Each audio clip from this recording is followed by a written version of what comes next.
I remember, at that time, because of Linsanity, I got a second phone, and this phone was like super private, my number. Like everyone else had my other number, but nobody had this number.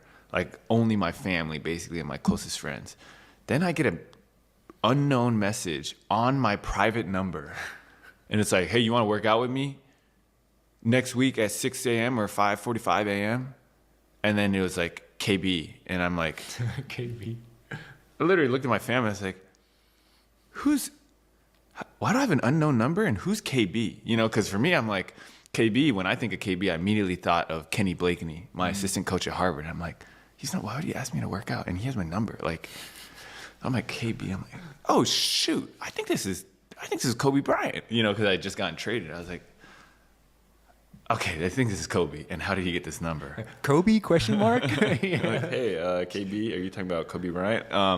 So anyways, and I asked him, like, who's your trainer? He's like, I don't need a trainer no more.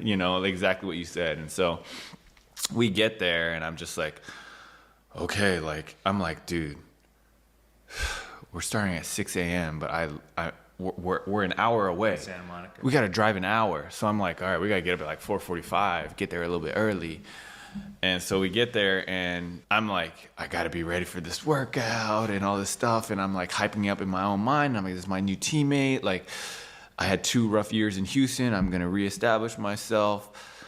And I just remember, like, he basically just had like 3 or 4 rebounders. And he was just in his mind. It literally was like, Kobe, you could see his mind processing. And he was looking. And you could see him visualizing, and he was like, all right, he's like, hold on.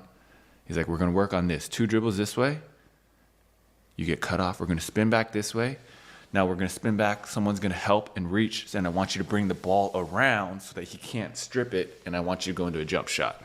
Every single thing was like, it was like happening live, but there was no one on the court. But he was visualizing all of it.